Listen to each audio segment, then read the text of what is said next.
viewers, welcome back in our program. ਜੀ doctor ਸਾਹਿਬ ਸਾਡਾ ਅਗਲਾ ਮੈਸੇਜ ਲੰਡਨ ਯੂਕੇ ਤੋਂ ਵੀਰ ਗੁਰਦੀਪ ਸਿੰਘ ਬੈਂਸ ਜੀ ਦਾ ਹੈ। ਇਹ ਲਿਖਦੇ ਹਨ, ਡਾਕਟਰ ਸਾਹਿਬ ਤੁਹਾਡੀ ਹਰ ਇਸ਼ੂ ਦੀ ਤਰਜਮਾਨੀ ਬੜੇ ਕਮਾਲ ਦੀ ਹੈ, ਜਿਹੜੀ ਪ੍ਰੋਗਰਾਮ ਸੱਚੋ ਸੱਚ ਰਾਹੀਂ ਲਗਾਤਾਰਤਾ ਨਾਲ ਦੁਨੀਆ ਭਰ ਵਿੱਚ ਪਹੁੰਚ ਰਹੀ ਹੈ। ਮੈਂ ਤੁਹਾਡਾ ਪਹਿਲੇ ਦਿਨ ਤੋਂ ਹੀ ਪ੍ਰਸ਼ੰਸਕ ਹਾਂ, ਪਰ ਹੁਣ ਮੈਂ ਤੁਹਾਡਾ ਹੋਰ ਵੀ دیਵਾਨਾ ਹਾਂ। ਕਾਰਨ ਆਮ ਆਦਮੀ ਪਾਰਟੀ ਦੀ ਆਮਦ ਨੇ ਬੜੇ ਸਿੱਖ ਬੁੱਧੀਜੀਵੀਆਂ ਦੇ ਪੈਰ ਉਖਾੜ ਦਿੱਤੇ ਹਨ ਅਤੇ ਉਹ ਉਧਰ ਵੱਲ ਉਲਰ ਪਏ ਹਨ। ਪਰ ਤੁਸੀਂ ਜਿਵੇਂ ਦਲੀਲ ਟਰਮੇ ਤੇ ਸਿੱਖੀ ਵਿਸ਼ਵਾਸਾਂ ਨਾਲ ਇਸ ਤੂਫਾਨ ਦੇ ਸਾਹਮਣੇ ਛਾਤੀ ਢਾ ਕੇ ਖਲੋਤੇ ਹੋ, ਇਸ ਨੇ ਤੁਹਾਡੀ ਇੱਜ਼ਤ ਮੇਰੇ ਦਿਲ ਵਿੱਚ ਹੋਰ ਵੀ ਵਧਾ ਦਿੱਤੀ ਹੈ। ਮੈਂ ਫੇਸਬੁੱਕ ਤੇ ਵੇਖਿਆ ਹੈ ਕਿ ਬਹੁਤ ਸਾਰੇ ਕੀਬੋਰਡ ਯੋਧੇ ਤੁਹਾਡੇ ਸਟੈਂਡ ਤੋਂ ਬੜੇ ਦੁਖੀ ਹਨ ਅਤੇ ਉਹ ਘਟੀਆ ਟਿੱਪਣੀਆਂ ਲਿਖ ਰਹੇ ਹਨ, ਪਰ ਅਖੀਰ ਦੁੱਧ ਦਾ ਦੁੱਧ ਤੇ ਪਾਣੀ ਦਾ ਪਾਣੀ ਹੋਵੇਗਾ। ਕੇਜਰੀਵਾਲ ਬੁਖਾਰ ਜਿੰਨੀ ਤੇਜ਼ੀ ਨਾਲ ਸਿੱਖਾਂ ਨੂੰ ਚੜਿਆ ਹੈ, ਉਨੀ ਤੇਜ਼ੀ ਨਾਲ ਇਹ ਉਤਰੇਗਾ ਵੀ। ਪਰ ਅਫਸੋਸ ਇਸ ਗੱਲ ਦਾ ਹੈ ਕਿ ਸਮਾਂ ਖੁੰਝਾ ਕੇ ਫਿਰ ਇਹ ਹੀ ਲੋਕ ਕਹਿਣਗੇ ਡਾਕਟਰ ਅਮਰਜੀਤ ਸਿੰਘ ਠੀਕ ਕਹਿੰਦੇ ਸੀ, ਪਰ ਫਿਰ ਇਸ ਦਾ ਕੀ ਫਾਇਦਾ। ਧੰਨਵਾਦ ਜੀ ਡਾਕਟਰ ਸਾਹਿਬ। ਵੀਰ ਗੁਰਦੀਪ ਸਿੰਘ ਬੈਂਸ ਜੀ ਦਾ ਬਹੁਤ ਧੰਨਵਾਦ। ਉਹਨਾਂ ਨੇ ਲੰਡਨ ਯੂਕੇ ਤੋਂ ਸਾਨੂੰ ਲਿਖਿਆ ਜੀ। ਉਹਨਾਂ ਨੇ ਕਿਹਾ ਕਿ ਅਸੀਂ ਪ੍ਰਸ਼ੰਸਕ ਹੈ, ਹੁਣ دیਵਾਨੇ ਹੈ, ਔਰ ਉਹਨਾਂ ਨੂੰ ਸਾਡਾ ਆਮ ਆਦਮੀ ਪਾਰਟੀ ਬਾਰੇ ਜਿਹੜਾ ਸਟੈਂਡ ਹੈ ਉਹ ਪੰਥਕ ਨੁਕਤਾ ਨਿਗਾਹ ਤੋਂ ਮਜ਼ਬੂਤ, ਦ੍ਰਿੜ ਤੇ ਤੂਫਾਨ ਸਾਹਮਣੇ ਛਾਤੀ ਡਾਉਣ ਵਾਲਾ ਲੱਗਦਾ ਜੀ। ਐਸੀ ਤਾਂ ਕੋਈ ਗੱਲ ਨਹੀਂ ਹੈ। ਅਸੀਂ ਤਾਂ ਜੋ ਮਹਿਸੂਸ ਕਰਦੇ ਹਾਂ, ਔਰ ਮੈਂ ਸਮਝਦਾ ਹਾਂ ਵੀ ਕੋਈ ਵੀ ਇਮਾਨਦਾਰ ਸਿੱਖ ਜਿਹੜਾ ਆਪਣੇ ਕੌਜ਼ ਪ੍ਰਤੀ ਇਮਾਨਦਾਰ ਹੈ ਔਰ ਕੌਜ਼ ਪ੍ਰਤੀ ਜਿਸ ਨੂੰ ਕੋਈ ਭਰਮ ਭੁਲੇਖਾ ਨਹੀਂ ਹੈ, ਉਹ ਇਸੇ ਹੀ ਕਨਕਲੂਜਨ ਤੇ ਪਹੁੰਚੇਗਾ, ਇਸੇ ਹੀ ਸਿੱਟੇ ਤੇ ਪਹੁੰਚੇਗਾ ਜਿਹਦੇ ਤੇ ਅਸੀਂ ਪਹੁੰਚੇ ਜੀ। ਕਿਉਂਕਿ ਮੈਂ ਇਹ ਅਕਸਰ ਕਹਿੰਦਾ ਕਿ ਵੀ ਬੇਸ਼ੱਕ ਅਸੀਂ ਜਦੋਂ ਸੱਚੋ ਸੱਚ ਦੀ ਗੱਲ ਕਰਦੇ ਹਾਂ, ਸਾਡਾ ਯਤਨ ਇਹੀ ਹੁੰਦਾ ਵੀ ਅਸੀਂ ਸੱਚ ਦੇ ਝਰੋਖੇ ਚੋਂ, ਸੱਚ ਦੇ ਆਇਨੇ 'ਚ ਘਟਨਾਕ੍ਰਮ ਨੂੰ ਦੇਖੀਏ। ਪਰ ਇਹ ਅਸੀਂ ਐਡਮਿਟ ਕਰਦੇ ਹਾਂ ਕਿ ਸੱਚ ਨੂੰ ਸਮਝਣ ਕਹਿਣ ਦੇ ਨਾਲ ਵੀ ਅਸੀਂ ਹਮੇਸ਼ਾ ਇਸ ਗੱਲ ਦਾ ਜ਼ਰੂਰ ਸਾਡੇ ਮਨ 'ਚ ਹੁੰਦਾ ਹੈ, ਇਹਨੂੰ ਤੁਸੀਂ ਬਾਇਜ਼ ਕਹਿ ਸਕਦੇ ਹੋ, ਵਿਤਕਰਾ ਕਹਿ ਸਕਦੇ ਹੋ, ਜਾਂ ਉਲਾਰਪੁਣਾ ਕਹਿ ਸਕਦੇ ਹੋ ਕਿ ਇਹਦਾ ਪੰਥ ਨੂੰ ਕੀ ਫਾਇਦਾ ਹੋਏਗਾ। ਅਸੀਂ ਇਹ ਜ਼ਰੂਰ ਦੇਖਦੇ ਹਾਂ ਕਿ ਵੀ ਸਿੱਖ ਨੁਕਤਾ ਨਿਗਾਹ ਤੋਂ ਕੋਈ ਵੀ ਜਿਹੜੀ ਐਕਟੀਵਿਟੀ ਹੈ ਉਹਦਾ ਕੀ ਪ੍ਰਭਾਵ ਹੈ ਜੀ। ਸੋ ਅਸੀਂ ਹੁਣ ਜਿਨ੍ਹਾਂ ਨੂੰ ਬਹੁਤਿਆਂ ਨੂੰ ਆਮ ਆਦਮੀ ਪਾਰਟੀ 'ਚੋਂ ਇਮਾਨਦਾਰੀ ਨਜ਼ਰ ਆਉਂਦੀ ਹੈ, ਕੇਜਰੀਵਾਲ 'ਚ ਕਰੇਜ ਨਜ਼ਰ ਆਉਂਦਾ ਹੈ, ਅਸੀਂ ਕੋਈ ਹਰ ਗੱਲ ਨਾਲ ਸਹਿਮਤ ਨਹੀਂ ਹੈ। ਜ਼ਾਹਰ ਹੈ ਕਿ ਕੋਈ ਵੀ ਬੰਦਾ ਉੱਥੇ ਐਸਟੈਬਲਿਸ਼ ਕਰਪਟ ਕਾਰਪੋਰੇਟ ਸੈਕਟਰ ਦਾ ਜਿਹਨਾਂ ਦੇ ਉੱਤੇ ਪੂਰਾ ਜੱਫਾ ਹੈ, ਬੀਜੇਪੀ ਜਾਂ ਕਾਂਗਰਸ, ਉਹਨਾਂ ਨੂੰ ਚੈਲੰਜ ਕਰਦਾ ਹੈ। ਔਰ ਜੇ ਹੁਣ ਵਾਰਾਣਸੀ ਤੋਂ ਮੋਦੀ ਖੜਾ ਹੈ, ਉਹ ਜਾ ਕੇ ਕਹਿੰਦਾ ਵੀ ਮੈਂ ਵੀ ਖਲੋਣਾ ਉੱਥੋਂ ਜੀ, ਔਰ ਜਿਸ ਤਰੀਕੇ ਨਾਲ ਉਹਨੇ ਸਿੰਗਲ ਹੈਂਡਡਲੀ ਸਾਲ, 1.5 ਸਾਲ, 2 ਸਾਲ ਦੇ ਵਿੱਚ ਇਹਦੇ ਬਾਵਜੂਦ ਕਿ ਅੰਨਾ ਹਜ਼ਾਰੇ ਔਰ ਉਹਦੀ ਸਾਰੀ ਟੀਮ ਉਸ ਤੋਂ ਅੱਡ ਹੋ ਗਈ, ਉਹਨੇ ਆਪਣੀ ਸਟੈਂਡਿੰਗ ਬਣਾਈ ਹੈ। ਦੈਟ ਇਜ਼ ਰਿਮਾਰਕੇਬਲ, ਉਹਦੇ 'ਚ ਕੋਈ ਸ਼ੱਕ ਨਹੀਂ ਹੈ। ਆਰਗੇਨਾਈਜੇਸ਼ਨਲ ਸਕਿੱਲਸ ਨੇ, ਹਾਲਾਂਕਿ ਹੁਣ ਇਲਜ਼ਾਮ ਲੱਗ ਰਹੇ ਨੇ ਕਿ ਡਿਕਟੇਟਰਸ਼ਿਪ ਹੈ, ਮਨਮਰਜ਼ੀ ਦੇ ਫੈਸਲੇ ਨੇ। ਔਰ ਜਿਵੇਂ ਉਹਨਾਂ ਨੇ ਕਿਹਾ ਵੀ ਜਿਸ ਤੇਜ਼ੀ ਨਾਲ ਬੁਖਾਰ ਚੜ੍ਹਿਆ, ਉਹਨਾਂ ਨੇ ਤਾਂ ਸਿੱਖਾਂ ਦੇ ਹਵਾਲੇ ਨਾਲ ਗੱਲ ਕੀਤੀ, ਮੈਂ ਅਦਰਵਾਈਜ਼ ਵੀ ਗੱਲ ਕਰਦਾ ਕਿਉਂਕਿ ਅਲਟੀਮੇਟਲੀ ਇਸ ਤਰ੍ਹਾਂ ਚੇਂਜਸ ਨਹੀਂ ਹੁੰਦੀਆਂ ਸੁਸਾਇਟੀ ਦੇ ਵਿੱਚ ਜਿਵੇਂ ਸਾਡੇ ਬਹੁਤ ਸਾਰੇ ਸਮਝਦੇ ਨੇ ਕਿ ਵੀ ਜਿਵੇਂ ਕੇਜਰੀਵਾਲ ਦੇ ਕੋਲ ਕੋਈ ਜਾਦੂ ਦੀ ਛੜੀ ਹੈ ਤੇ ਉਹਨੇ ਕਮਾਈ ਹੈ ਔਰ ਉਹ ਜਿਹੜੀ ਹੈ ਉਹ ਸਭ ਭ੍ਰਿਸ਼ਟਾਚਾਰ ਬਾਹਰ ਹੋਏਗਾ, ਸਭ ਇਮਾਨਦਾਰ ਲੋਕ ਆਉਣਗੇ। ਬਹੁਤ ਸਾਰੀਆਂ ਥਾਵਾਂ ਤੇ ਸੀਟਾਂ ਦੀ ਚੋਣ ਵੇਲੇ ਹੀ ਸਾਹਮਣੇ ਆ ਗਿਆ। ਹੁਣ ਜੇ ਚੰਡੀਗੜ੍ਹ ਦੇ ਵਿੱਚ ਹੋਏ, ਦੂਸਰੀਆਂ ਥਾਵਾਂ ਤੇ ਹੋਏ, ਹਰ ਥਾਂ ਤੇ ਜਿਹੜੇ ਕੋਈ ਲੋਕ ਇਸ ਗੱਲ ਨੂੰ ਮਹਿਸੂਸ ਕਰਦੇ ਨੇ ਜਾਂ ਪ੍ਰੋਟੈਸਟ ਕਰਦੇ ਨੇ, ਉਹਨਾਂ ਨੂੰ ਇਹ ਲੱਗਦਾ ਹੈ ਕਿ ਵੀ ਇਹ ਇੱਥੇ ਵੀ ਹੁਣ ਜਿਹੜਾ ਵੱਡਾ ਨਾਂ ਹੈ ਉਹ ਵਿਕਣ ਲੱਗ ਗਿਆ ਹੈ, ਵੀ ਕਿਹਨੂੰ ਅੱਗੇ ਲਿਆਣਾ ਕਿਹਨੂੰ ਨਹੀਂ। ਚਲੋ ਇੱਕ ਵੱਖਰਾ ਵਿਸ਼ਾ ਹੈ। ਪਰ ਸਾਡਾ ਜਦੋਂ ਅਸੀਂ ਆਮ ਆਦਮੀ ਪਾਰਟੀ ਦੇ ਬਾਰੇ, ਕਿਉਂਕਿ ਮੈਂ ਪੋਜ਼ਿਟਿਵ ਇਸ ਲਈ ਗੱਲ ਕਹੀ ਹੈ ਵੀ ਇਹ ਨਾ ਲੱਗੇ ਕਿ ਵੀ ਅਸੀਂ ਲੌਕ ਸਟਾਕ ਐਂਡ ਬੈਰਲ ਕਿਸੇ ਚੀਜ਼ ਦਾ ਵਿਰੋਧ ਕਰਦੇ ਹਾਂ, ਪਰ ਜਿਵੇਂ ਮੈਂ ਕਿਹਾ ਵੀ ਸਿੱਖ ਨੁਕਤਾ ਨਿਗਾਹ ਤੋਂ, ਹੁਣ ਸਿੱਖ ਨੁਕਤਾ ਨਿਗਾਹ ਤੋਂ ਜ਼ਾਹਰ ਹੈ ਵੀ ਜੂਨ 84 ਤੱਕ ਸਾਡੀ ਵੀ ਸ਼ਾਇਦ ਸੋਚ ਇਵੇਂ ਹੀ ਹੁੰਦੀ ਕਿ ਜੀ ਤੁਸੀਂ ਨੈਸ਼ਨਲ ਪਾਰਟੀਜ਼ 'ਚੋਂ ਇੱਕ ਬਹੁਤ ਈਵਲ ਹੈ, ਇੱਕ ਘੱਟ ਈਵਲ ਹੈ, ਜਿਵੇਂ ਕਹਿੰਦੇ ਨੇ ਜੀ to go for the lesser evil. ਇਹ ਦੋ ਬੁਰਾਈਆਂ ਨੇ, ਜਾਂ ਆਮ ਇਹ ਕਹਿੰਦੇ ਨੇ ਅੰਗਰੇਜ਼ੀ ਦੀ ਐਕਸਪ੍ਰੈਸ਼ਨ ਹੈ ਕਿ between the rock and the sea ਜੀ, ਕਿ ਵੀ ਇੱਕ ਪਾਸੇ ਰੌਕ ਹੈ, ਚਟਾਨ 'ਚ ਤੁਸੀਂ ਪਟਕੇ ਮਾਰੇ ਜਾਓਗੇ, ਦੂਸਰੇ ਪਾਸੇ ਸਮੁੰਦਰ, ਅਸੀਂ ਕਿਹਦੇ 'ਚੋਂ ਚੁਣਨਾ ਜੀ। ਲੇਕਿਨ ਅਸੀਂ ਤਾਂ ਇਹ ਸਮਝਦੇ ਹਾਂ ਵੀ ਜੂਨ 84 ਤੋਂ ਪਹਿਲਾਂ ਤੁਸੀਂ ਕਿਸ ਪਾਰਟੀ ਦਾ ਸਮਝੌਤਾ ਕਰਨਾ ਹੈ, ਹਿੰਦੂ ਤੋਂ ਵੀ ਬਹੁਤ ਮਾੜੇ ਨੇ, ਕਾਂਗਰਸ ਉਹਦੀ ਬੀ ਟੀਮ ਹੈ, ਤੁਸੀਂ ਕਿਹਦੇ ਨਾਲ। ਲੇਕਿਨ ਜੂਨ 84 ਤੋਂ ਬਾਅਦ ਤਾਂ ਸਾਡਾ ਨਿਸ਼ਾਨਾ ਸਪਸ਼ਟ ਹੋ ਗਿਆ ਕਿ ਵੀ ਅਸੀਂ ਇਹਨਾਂ ਦੇ ਨਾਲ ਨਹੀਂ ਰਹਿਣਾ, ਅਸੀਂ ਆਪਣਾ ਆਜ਼ਾਦ ਮੁਲਕ ਬਣਾਉਣਾ। ਔਰ ਇਹੀ ਗੱਲ ਸੰਤ ਪਿੰਡਾਂ ਵਾਲਿਆਂ ਨੇ ਵੀ ਕਹੀ ਕਿ ਵੀ ਅਸੀਂ ਇਹਨਾਂ ਦੇ ਨਾਲ ਰਹਿਣਾ ਚਾਹੁੰਦੇ ਹਾਂ, ਬਰਾਬਰ ਦੇ ਸ਼ਹਿਰੀ ਬਣ ਕੇ।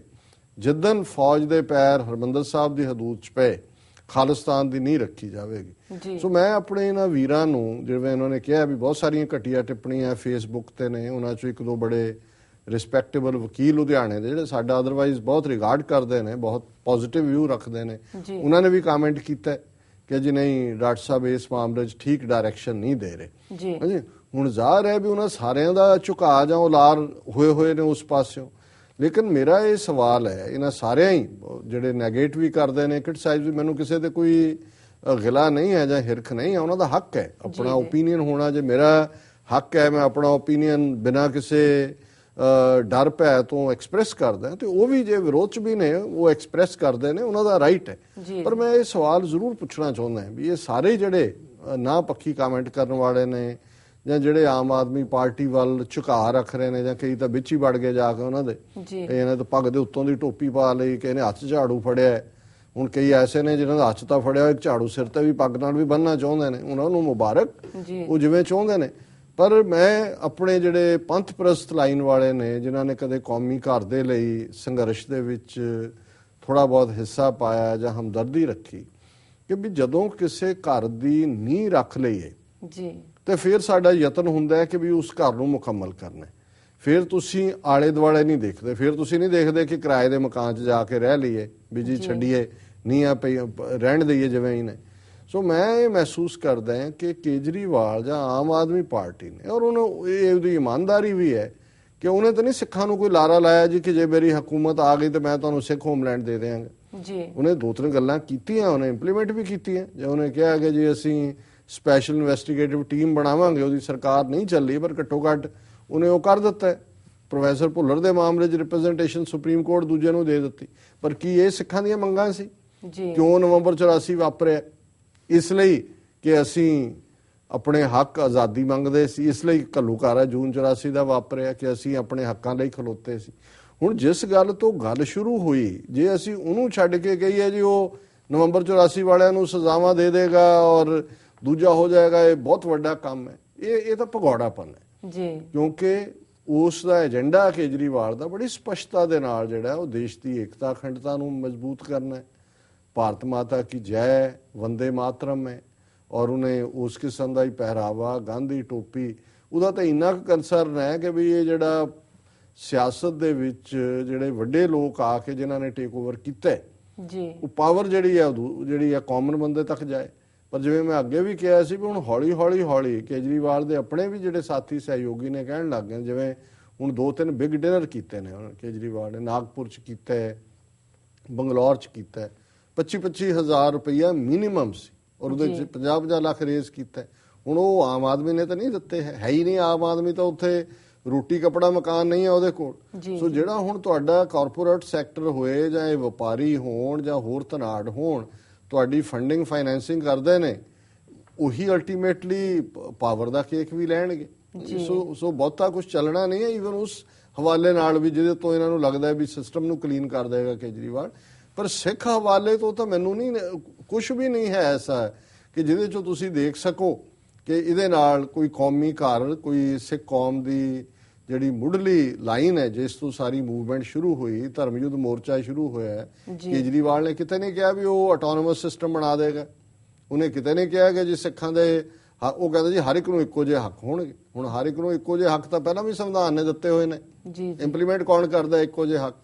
ਹੁਣ ਜਿਹੜੇ ਕਾਨੂੰਨ ਨੇ 30 ਸਾਲਾਂ 'ਚ ਸਿੱਖਾਂ ਨੂੰ ਇਨਸਾਫ ਨਹੀਂ ਦਿੱਤਾ, ਗੁਜਰਾਤ ਹਜ਼ਾਰਾਂ ਮੁਸਲਮਾਨ ਮਾਰ ਦਿੱਤੇ, ਮੋਦੀ ਨੂੰ ਕਲੀਨ ਚਿੱਟ ਦੇ ਦਿੱਤੀ ਉਸੇ ਸੁਪਰੀਮ ਕੋਰਟ ਨੇ ਕਿ ਜੀ ਬਿਲਕੁਲ ਕਲੀਨ ਹੈ, ਹੁਣ ਪ੍ਰਾਈਮ ਮਿਨਿਸਟਰ ਦਾ ਕੈਂਡੀਡੇਟ ਬਣ ਗਿਆ। ਕੇਜਰੀਵਾਲ ਕੋਈ ਡਾਇਰੈਕਟ ਕੋਈ ਫਾਇਰਿੰਗ ਸਕੁਐਡ ਦੇ ਥੱਲੇ ਮਾਰੇਗਾ ਉਹਨਾਂ ਲੋਕਾਂ ਨੂੰ ਲਿਆ ਕੇ ਜਿਨ੍ਹਾਂ ਨੇ ਸਿੱਖਾਂ ਦਾ ਕਤਲੇਆਮ? ਅਲਟੀਮੇਟਲੀ ਅਦਾਲਤੀ ਸਿਸਟਮ ਹੈ। ਸੋ ਅਦਾਲਤ ਤਾਂ ਉਹੀ, ਕਾਨੂੰਨ ਉਹੀ ਹੈ। ਸਾਡਾ ਉਸ ਕਾਨੂੰਨ ਤੇ ਵਿਸ਼ਵਾਸ ਨਹੀਂ ਹੈ। ਅਸੀਂ ਸਿਸਟਮ ਤੋਂ ਅੱਡ ਹੋਣ ਦੇ ਲਈ, ਸਾਡੇ ਲਈ ਉਹ ਜਿਹੜਾ ਇੰਡੀਅਨ ਕਨਸਟੀਟਿਊਸ਼ਨ ਹੈ ਉਹ ਵਰਥ ਟ੍ਰੈਸ਼ ਹੈ, ਉਹ ਟਾਇਲਟ ਪੇਪਰ ਦੇ ਬਰਾਬਰ ਵੀ ਨਹੀਂ ਹੈ, ਕਿਉਂਕਿ ਅਸੀਂ ਦੇਖਿਆ ਵੀ ਉਹਨੇ ਸਾਡੇ ਲਈ ਕੰਮ ਨਹੀਂ ਕੀਤਾ। ਲੈਟਰ ਕਨਸਟੀਟਿਊਸ਼ਨ ਦੇ ਹੋਰ ਨੇ, ਸਪਿਰਿਟ ਹੋਰ ਹੈ। ਤੇ ਹੁਣ ਜਿਹੜੇ ਸਮਝਦੇ ਨੇ ਵੀ ਉਸ ਕਨਸਟੀਟਿਊਸ਼ਨ ਦੇ ਥੱਲੇ ਕੇਜਰੀਵਾਲ ਸਾਨੂੰ ਇਨਸਾਫ ਦੇ ਦੇ, ਕਿਹੜਾ ਇਨਸਾਫ ਦੇਗਾ ਤੁਹਾਨੂੰ? ਉਹਨੇ ਕਦੋਂ ਕਿਹਾ ਤੁਹਾਨੂੰ ਉਹ ਇਨਸਾਫ ਦੇਗਾ?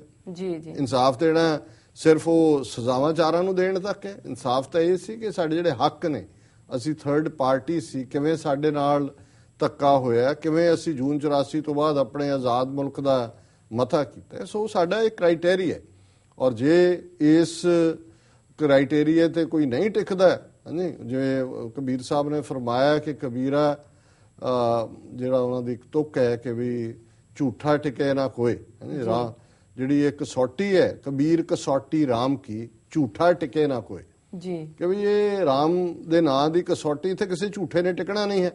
ਹੁਣ ਸਾਡੀ ਕਸੌਟੀ ਖਾਲਿਸਤਾਨ ਦੀ ਹੈ, ਸਾਡੀ ਕਸੌਟੀ ਕੌਮੀ ਕਰਦੀ ਹੈ, ਉੱਥੇ ਕੋਈ ਟਿਕੇਗਾ ਨਹੀਂ, ਜਿੰਨਾ ਮਰਜ਼ੀ ਵੀ ਹੋਏ। ਸੋ ਜੇ ਕਿਸੇ ਨੂੰ ਵਿਰੋਧ ਵੀ ਲੱਗਦਾ ਹੈ ਤੇ ਜੀ ਸਦਕੇ ਉਹਨਾਂ ਦਾ ਹੱਕ ਬਣਦਾ ਹੈ। ਸੋ ਉਹਨਾਂ ਨੇ ਜਿਹੜਾ ਵੀਰ ਗੁਰਦੀਪ ਸਿੰਘ ਬੈਂਸ ਜੀ ਨੇ ਜੀ ਅਲਟੀਮੇਟਲੀ ਇਹ ਕਿਹਾ ਕਿ ਵੀ ਬੁਖਾਰ ਜਿਹੜਾ ਚੜਿਆ ਉਤਰ ਜਾਏਗਾ ਜੀ। ਸੋ ਅਸੀਂ ਵੀ ਹੋਪ ਕਰਦੇ ਹਾਂ ਵੀ ਇਹ ਨਾ ਹੋਏ ਵੀ ਥਰਮਾਮੀਟਰ ਟੁੱਟ ਜਾਏ ਜਾਂ ਮਰੀਜ਼ ਹੀ ਗਾਂ ਨੂੰ ਚਲਾ ਜਾਏ। ਕਈ ਵਾਰੀ ਇਹ ਵੀ ਹੁੰਦਾ ਨਾ ਕਿ ਵੀ ਹੁਣ ਸਿੱਖ ਰਿਕਾਰਡ ਤੋੜਨ ਤੇ ਹੀ ਆਏ ਨੇ ਬੁਖਾਰ ਦਾ ਵੀ ਜੀ, ਤੇ ਉਹਦੇ 'ਚ ਜੇ ਹੁਣ ਉਸ ਲੈਵਲ ਤੇ ਹੀ ਗੱਲ ਚਲੀ ਜਾਏ ਤਾਂ ਉਹ ਨੁਕਸਾਨਦੇਹ ਹੋਏਗੀ। ਅਸੀਂ ਵੀ ਆਸ ਤਾਂ ਕਰਦੇ ਹਾਂ ਵੀ ਚਲੋ 102 103 ਤੱਕ ਪਹੁੰਚ ਕੇ ਥੱਲੇ ਨੂੰ ਆ ਜਾਏ, ਨਾ ਹੋਏ ਵੀ 106 ਟੱਪ ਜਾਏ। ਸੋ ਇੰਨਾ ਵੀ ਨਾ ਚੜਾਉਣ ਬੁਖਾਰ ਜੀ। ਸੋ ਇਹਨਾਂ ਦਾ ਬਹੁਤ ਬਹੁਤ ਧੰਨਵਾਦ, ਇਹਨਾਂ ਨੇ ਸਾਨੂੰ ਲਿਖਿਆ ਜੀ। ਡਾਕਟਰ ਸਾਹਿਬ, ਸਾਡੇ ਕੋਲ YouTube ਤੇ ਕੁਝ ਟਿੱਪਣੀਆਂ ਆਈਆਂ ਹਨ ਜੀ। ਸਾਡੇ ਵੱਲੋਂ ਕਸ਼ਮੀਰੀ ਲੀਡਰ ਸੈਯਦ ਅਲੀ ਸ਼ਾਹ ਗਿਲਾਨੀ ਦੀ ਕੀਤੀ ਤਾਰੀਫ ਸੰਬੰਧੀ ਇੱਕ ਕਸ਼ਮੀਰੀ ਵੀਰ ਲਿਖਦੇ ਹਨ, ਸਾਡੇ ਪਿਆਰੇ ਤੇ ਦਿਲਾਂ ਦੀ ਧੜਕਣ ਸੈਯਦ ਗਿਲਾਨੀ ਕਸ਼ਮੀਰ ਦੇ ਸ਼ੇਰ ਹਨ। ਇਸ ਧਰਤੀ ਦੇ ਜਾਏ ਬਹਾਦਰ ਸਪੁੱਤਰ ਨੂੰ ਅੱਲਾ ਲੰਬੀ ਉਮਰ ਦੇਵੇ। ਇੱਕ ਦਿਨ ਈਵਲ ਇੰਡੀਆ ਤੋਂ ਕਸ਼ਮੀਰ ਤੇ ਖਾਲਿਸਤਾਨ ਆਜ਼ਾਦ ਹੋ ਕੇ ਰਹਿਣਗੇ। ਜੀ ਡਾਕਟਰ ਸਾਹਿਬ, ਦੇਖੋ ਜਦੋਂ ਸਾਡੀਆਂ ਸੱਚੋ ਸਾਈ ਦੀਆਂ ਵੀਡੀਓਜ਼ ਅਪਲੋਡ ਹੁੰਦੀਆਂ ਸੋ ਬਹੁਤ ਸਾਰੇ ਥੱਲੇ ਕਾਮੈਂਟ ਹੁੰਦੇ ਨੇ। ਹਾਲਾਂਕਿ ਮੈਂ ਹਰ ਵਾਰੀ ਹਰ ਹਫਤੇ ਮੈਂ ਰਿਜ਼ੋਲਵ ਕਰਦਾ ਵੀ ਇੱਕ ਦਿਨ ਅਸੀਂ ਰਿਜ਼ਰਵ ਕਰ ਲਈਏ ਸਿਰਫ ਉਹਨਾਂ ਟਿੱਪਣੀਆਂ ਨੂੰ ਰਿਸਪੌਂਡ ਕਰਨ ਲਈ ਜੀ, ਲੇਕਿਨ ਹੋਰ ਈਮੇਲਸ ਔਰ ਇਸ਼ੂ ਜਿਹੜੇ ਹੁੰਦੇ ਨੇ ਉਹ ਬਹੁਤ ਸਾਰਾ ਟਾਈਮ ਲੈ ਲੈਂਦੇ ਨੇ। ਪਰ ਅਸੀਂ ਫਿਰ ਵੀ ਹੁਣ ਅੱਜ ਇਸ ਗੱਲ ਦਾ ਧਿਆਨ ਰੱਖਿਆ ਵੀ ਅਸੀਂ ਕੁਛ ਨਾ ਕੁਛ ਜ਼ਰੂਰ ਪਿਕ ਕਰੀਏ। ਜਿਵੇਂ ਅਸੀਂ ਸੈਯਦ ਅਲੀ ਸ਼ਾਹ ਗਿਲਾਨੀ ਨੂੰ ਐਡਮਾਇਰ ਕੀਤਾ ਸੀ ਕਿ ਵੀ ਉਹਨਾਂ ਨੇ ਕਿਵੇਂ ਉਹ ਚੌਪਰ ਲੈਂਡ ਤੋਂ ਨਾ ਕਰ ਦਿੱਤੀ, ਜਿਹੜੇ ਕਿ 2 ਡਿਸਟ੍ਰਿਕਟ ਐਡਮਿਨਿਸਟ੍ਰੇਸ਼ਨ ਦੇ ਆਫੀਸਰ 2 ਜ਼ਿਲ੍ਹਿਆਂ ਦੇ ਡਿਪਟੀ ਕਮਿਸ਼ਨਰ ਗਏ ਕਿਉਂਕਿ ਬਿਮਾਰ ਨੇ ਜੀ, ਔਰ ਉਹਨਾਂ ਨੂੰ ਸ੍ਰੀਨਗਰ ਤੋਂ ਦਿੱਲੀ ਫਲਾਈ ਕਰਨ ਲਈ ਉਹਨਾਂ ਨੇ ਕਿਹਾ ਜੀ ਸਰਕਾਰੀ ਹੈਲੀਕਾਪਟਰ ਹੈ। ਉਹਨਾਂ ਨੇ ਕਿਹਾ ਜੀ ਮੇਰੇ ਕਸ਼ਮੀਰੀ ਲੋਕ ਤਾਂ ਤੁਹਾਡੇ ਖਿਲਾਫ ਲੜ ਰਹੇ ਨੇ, ਤੁਸੀਂ ਜ਼ੁਲਮ ਕਰ ਰਹੇ ਹੋ, ਮੈਂ ਉਹਨਾਂ ਨੂੰ ਲੈਟ ਡਾਊਨ ਨਹੀਂ ਕਰਾਂਗਾ, ਮੈਂ ਸਰਕਾਰੀ ਹੈਲੀਕਾਪਟਰ ਨਹੀਂ ਇਸਤੇਮਾਲ ਕਰਾਂਗਾ। ਹਾਲਾਂਕਿ ਉਹ ਇਸ ਹਫਤੇ ਦਿੱਲੀ 'ਚ ਨੇ, ਹਸਪੀਟਲ 'ਚ ਉਹਨਾਂ ਦੀ ਟ੍ਰੀਟਮੈਂਟ ਚੱਲ ਰਹੀ ਹੈ ਜੀ। ਔਰ ਅੱਜ ਹੀ ਮੈਂ ਦਲ ਖਾਲਸਾ ਦੀ ਇੱਕ ਪ੍ਰੈਸ ਰਿਲੀਜ਼ ਦੇਖ ਰਿਹਾ ਸੀ ਕਿ ਸਿੱਖਾਂ ਦਾ ਇੱਕ ਡੈਲੀਗੇਸ਼ਨ ਹਸਪਤਾਲ 'ਚ ਉਹਨਾਂ ਨੂੰ ਦਿੱਲੀ 'ਚ ਮਿਲਿਆ, ਉਹਨਾਂ ਦੀ ਸਿਹਤ ਦੀ ਕਾਮਨਾ ਕੀਤੀ ਹੈ ਔਰ ਉਹ ਪਿਕਚਰ ਵੀ ਹੈ ਜਿਹਦੇ 'ਚ ਉਹ ਗੱਲਬਾਤ ਕਰ ਰਹੇ ਨੇ ਔਰ ਉਹਦੇ 'ਚ ਉਹਨਾਂ ਨੇ ਸੈਯਦ ਸਾਹਿਬ ਨੇ ਇਹੀ ਕਿਹਾ ਕਿ ਸਿੱਖਾਂ ਔਰ ਮੁਸਲਮਾਨਾਂ ਦਾ ਬਹੁਤ ਕੁਝ ਸਾਂਝ ਹੈ, ਸਾਡੇ ਮਜ਼ਹਬਾਂ ਦੀ ਸਾਂਝ ਹੈ ਔਰ ਸਾਡੀ ਖਾਲਿਸਤਾਨ ਔਰ ਕਸ਼ਮੀਰ ਇਹ ਦੋਨਾਂ ਦੀ ਜਿਹੜੀਆਂ ਆਜ਼ਾਦੀ ਤਹਿਰੀਕਾਂ ਇਹਨਾਂ ਦਾ ਬਹੁਤ ਕੁਝ ਸਾਂਝ ਹੈ ਔਰ ਅਸੀਂ ਰਲ ਕੇ ਚੱਲੀਏ। ਸੋ ਉਸ ਵੀਡੀਓ ਦੇ ਉੱਤੇ ਹੀ ਇਹ ਕਸ਼ਮੀਰੀ ਵੀਰ ਨੇ, ਇਹਨਾਂ ਨੇ ਆਪਣਾ ਨਾਂ ਤਾਂ ਨਹੀਂ ਦਿੱਤਾ ਪਰ ਉਹਨਾਂ ਨੇ ਥੱਲੇ ਕਸ਼ਮੀਰੀ ਕਰਕੇ ਕਿਹਾ, ਉਹਨਾਂ ਨੇ ਕਿਹਾ ਕਿ ਵੀ ਉਹ ਵਾਦੀ ਦੇ ਸ਼ੇਰ ਨੇ ਔਰ ਉਹਨਾਂ ਨੇ ਗੁੱਡਵਿਲ ਦੇ ਵਿੱਚ ਫਿਰ ਇਹ ਵੀ ਕਿਹਾ ਕਿ ਇਨਸ਼ਾਅੱਲਾ ਖਾਲਿਸਤਾਨ ਔਰ ਕਸ਼ਮੀਰ ਬਹੁਤ ਜਲਦੀ ਆਜ਼ਾਦ ਹੋਣਗੇ। ਸੋ ਅਸੀਂ ਇਹਨਾਂ ਦਾ ਬਹੁਤ ਧੰਨਵਾਦ ਕਰਦੇ ਹਾਂ ਜੀ। ਅੱਗੇ ਸਾਡੇ ਕੋਲ ਹੋਰ ਟਿੱਪਣੀ ਹੈ, ਵੀਰ ਹਰਪ੍ਰੀਤ ਸਿੰਘ ਹਰੀਕਾ ਲਿਖਦੇ ਹਨ, ਹੋਸਟ ਵੀਰ ਜੀ ਬਹੁਤ ਵਧੀਆ ਰੋਲ ਅਦਾ ਕਰਦੇ ਹਨ ਅਤੇ ਸੋਨੇ ਵੀ ਬੜੇ ਲੱਗਦੇ ਹਨ। ਡਾਕਟਰ ਸਾਹਿਬ ਦੇ ਤਾਂ ਕਹਿਣੇ ਹੀ ਕੀ ਹਨ। ਜੀ ਡਾਕਟਰ ਸਾਹਿਬ, ਦੇਖੋ ਇਹ ਤੁਹਾਡੀ ਗੱਲ ਨਹੀਂ ਹੈ, ਇਹ ਜਿਹੜੇ ਪਹਿਲੇ ਅਮਰਵੀਰ ਸਿੰਘ ਨੇ ਉਹਨਾਂ ਦੀ ਗੱਲ ਹੈ। ਜੀ ਜੀ। ਵੈਸੇ ਤੁਹਾਡੇ ਬਾਰੇ ਵੀ ਬਹੁਤ ਅੱਛੀਆਂ ਟਿੱਪਣੀਆਂ ਹੁੰਦੀਆਂ, ਉਹ ਮੈਂ ਕਈ ਵਾਰ ਆਪ ਹੀ ਅਵੋਇਡ ਕਰਦਾ ਜੀ ਕਿ ਜਿਹੜਾ ਤੁਹਾਨੂੰ ਜਦੋਂ ਤੁਸੀਂ ਗਏ ਹੋ ਤੁਹਾਨੂੰ ਜਿਹੜਾ ਬਹੁਤ ਸਾਰਿਆਂ ਨੇ ਕਿਹਾ ਵੀ ਅਸੀਂ ਮਿਸ ਕਰਦੇ ਜੀ। ਹਰਪ੍ਰੀਤ ਸਿੰਘ ਹਰੀਕਾ ਦਾ ਬਹੁਤ ਬਹੁਤ ਧੰਨਵਾਦ। ਵਾਕਈ ਅਮਰਵੀਰ ਸਿੰਘ ਦਸਤਾਰ ਵੀ ਬੜੀ ਸੋਹਣੀ ਬੰਨ੍ਹਦੇ ਨੇ ਔਰ ਵੈਸੇ ਵੀ ਫੱਬਦੇ ਵੀ ਨੇ। ਸੋ ਤੁਹਾਡਾ ਸਾਡੇ ਕੋਲ ਹੁਣ ਸਬਸਟੀਚਿਊਟ ਵੀ ਹੈ, ਬਹੁਤਾ ਛੁੱਟੀਆਂ ਨਾ ਕਰਿਓ ਹੁਣ, ਨਹੀਂ ਤਾਂ ਅਸੀਂ ਫਿਰ ਉਹਨਾਂ ਨੂੰ ਬਿਠਾ ਲੈਣਾ ਲਿਆ ਕੇ। ਜੀ ਬਿਲਕੁਲ। ਔਰ ਚਲੋ ਇਹਨਾਂ ਦਾ ਬਹੁਤ ਬਹੁਤ ਧੰਨਵਾਦ, ਉਹਨਾਂ ਨੇ ਸਾਨੂੰ ਲਿਖਿਆ। ਅਸੀਂ ਆਸ ਕਰਦੇ ਹਾਂ ਵੀ ਸਾਡੇ ਪ੍ਰੋਗਰਾਮ ਦੇ ਕੰਟੈਂਟ ਬਾਰੇ ਵੀ ਉਹ ਜ਼ਰੂਰ ਲਿਖਣ ਜਾਂ ਉਹਨਾਂ ਦੇ ਕੋਈ ਸੁਝਾਅ ਜਾਂ ਸ਼ਿਕਾਇਤ ਹੋਏ। ਜੀ। ਸਾਡੇ ਵੱਲੋਂ ਯੂਕਰੇਨ ਦੀ ਸਥਿਤੀ ਸੰਬੰਧੀ ਕੀਤੇ ਗਏ ਸੈਗਮੈਂਟ ਤੇ ਟਿੱਪਣੀ ਕਰਦਿਆਂ ਵੀਰ ਕਮਲਜੀਤ ਸਿੰਘ ਲਿਖਦੇ ਹਨ, ਇਹ ਲੜਾਈ ਅਮਰੀਕਾ ਤੇ ਰੂਸ ਵਿਚਾਲੇ ਨਹੀਂ ਹੈ, ਇਹ ਲੜਾਈ ਆਮ ਲੋਕਾਂ ਤੇ ਕਾਰਪੋਰੇਟਸ, ਬੈਂਕਰਸ ਅਤੇ ਇਕੋਜੈਨਿਸ ਨੇ ਥੋਪੀ ਹੈ। ਜੀ ਡਾਕਟਰ ਸਾਹਿਬ, ਦੇਖੋ ਯੂਕਰੇਨ ਦੀ ਤਾਂ ਸਥਿਤੀ ਕਾਫੀ ਵਰਸਟ ਹੋ ਗਈ ਕਿਉਂਕਿ ਕ੍ਰੀਮੀਆ ਉਹਦੇ 'ਚ ਉਹਨਾਂ ਨੇ ਰਸ਼ੀਆ ਨੇ ਕੰਟਰੋਲ ਵੀ ਕਰ ਲਿਆ, ਉਹਨਾਂ ਦੀ ਰਾਇਸ਼ੁਮਾਰੀ ਵੀ ਕਰਵਾਤੀ, ਐਕਸੈਸ਼ਨ ਵੀ ਐਕਸੈਪਟ ਕਰ ਲਈ, ਰਸ਼ੀਅਨ ਫੌਜ ਵੀ ਉੱਥੇ ਬੈਠੀ ਹੈ, ਜਿਹੜੇ ਯੂਕਰੇਨ ਦੇ ਮਾੜੇ ਮਾੜੇ ਸੈਂਟਰ ਨੇ ਉਹਨਾਂ ਨੂੰ ਵੀ ਉਹਨਾਂ ਨੇ ਉਖਾੜਨਾ ਸ਼ੁਰੂ ਕਰ ਦਿੱਤਾ ਹੈ ਜੀ। ਔਰ ਉੱਥੇ ਆਲਰੇਡੀ ਕੱਲ ਉਹਨਾਂ ਦੇ ਯੂਕਰੇਨ ਦੇ 1-2 ਅਫੀਸ਼ੀਅਲ ਵੀ ਮਾਰੇ ਗਏ ਫੌਜ ਦੇ ਜੀ। ਪਰ ਉਹਨਾਂ ਨੇ ਇਹ ਕਿਹਾ ਵੀ ਕਿਉਂਕਿ ਅਸੀਂ ਇਹ ਕਿਹਾ ਸੀ ਕਿ ਵੀ ਇਹ ਪ੍ਰੌਕਸੀ ਵਾਰ ਹੈ, ਇੱਕ ਪਾਸੇ ਯੂਕਰੇਨ ਦੀ ਹਮਾਇਤ ਦੇ ਉੱਤੇ ਅਮਰੀਕਾ, ਨੈਟੋ, ਯੂਰਪੀਅਨ ਯੂਨੀਅਨ ਹੈ ਸਾਰੀ ਜੀ, ਤੇ ਰਸ਼ੀਆ ਜਿਹੜਾ ਹੈ ਉਹ ਇਹਨਾਂ ਦੇ ਇਨਫਲੂਐਂਸ ਨੂੰ ਉੱਥੇ ਨਹੀਂ ਪੈਣ ਦੇਣਾ ਚਾਹੁੰਦਾ।